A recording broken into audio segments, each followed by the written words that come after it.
빨대를 다시 위대하게. 민주당의 바이든 후보와 공화당의 트럼프 대통령이 맞붙었던 지난 2019년 미국 대선의 중심에는 빨대가 있었습니다. 트럼프 대통령의 재선을 준비하던 공화당 선거 캠프는 공화당의 상징인 빨간색으로 만든 플라스틱 빨대를 판매합니다. 빨대에는 트럼프라고 새겨져 있었고, 빨대 홍보 문구는 트럼프 대통령의 선거 구호였던 미국을 다시 위대하게를 패러디한 빨대를 다시 위대하게였습니다. 플라스틱 빨대로 힘들어하는 거북이가 언론을 통해 소개된 이후 전 세계는 플라스틱 사용을 줄이기 위해 노력했습니다. 사람들은 플라스틱 대신 분해되는 소재로 만든 빨대를 사용했습니다.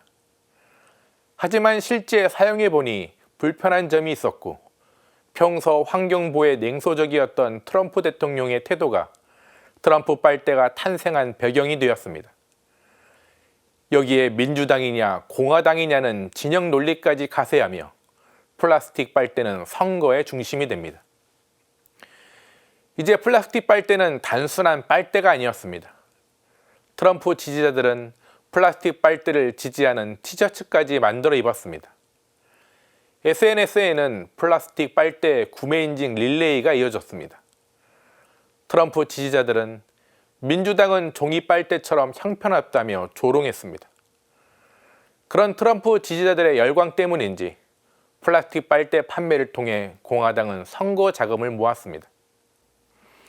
환경부가 지난달 7일 식당 등의 일회용 종이컵 사용을 금지하지 않겠다고 밝혔습니다.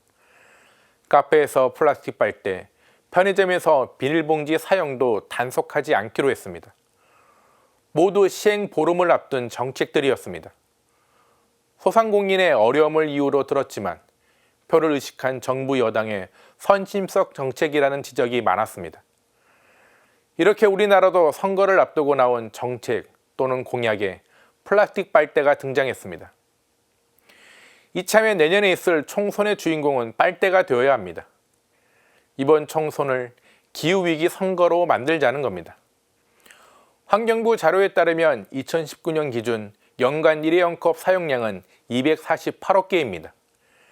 2020년 한국의 1인당 연간 플라스틱 포장재 소비량은 세계 2위 수준입니다. 우리나라와 다르게 EU를 포함한 전 세계는 일회용품 사용 금지를 위해 노력하고 있습니다. 여기에 일본 후쿠시마 오염수 방류, 핵발전소 원전 재가동, 삼척 화력발전소 건설 등 우리 주위에는 기후위기와 관련된 많은 이슈들이 계속 이어지고 있습니다. 극단적인 가뭄 또는 폭우가 먼 나라 이야기가 아니라 우리의 이야기가 되었습니다. 많은 기후위기 관련 의제들이 다가올 총선을 통해 공론화되고 논의되어야 합니다. 가톨릭은 기후위기 대응에 단호합니다. 프란치스코 교황은 생태회칙 찬미발소서 후속으로 하느님을 찬미하여라를 발표하셨습니다. 교황은 다음 달 1일부터 두바이에서 열리는 UN 기후변화협약 당사국 회의에도 참석하십니다. 서울대교구장 정승택 대주교도 회칙 찬미발소서를 배우고 실천합시다란 특별 사목교서를 발표하며 우리 교회가 녹색 순교에 동참하자고 호소했습니다. 오늘 사제의 눈 제목은 공동의 집, 지구를 다시 위대하게입니다. 다가오는 총선을 기후위기 선거로 만들기를 바라며 오늘도 평화를 빕니다.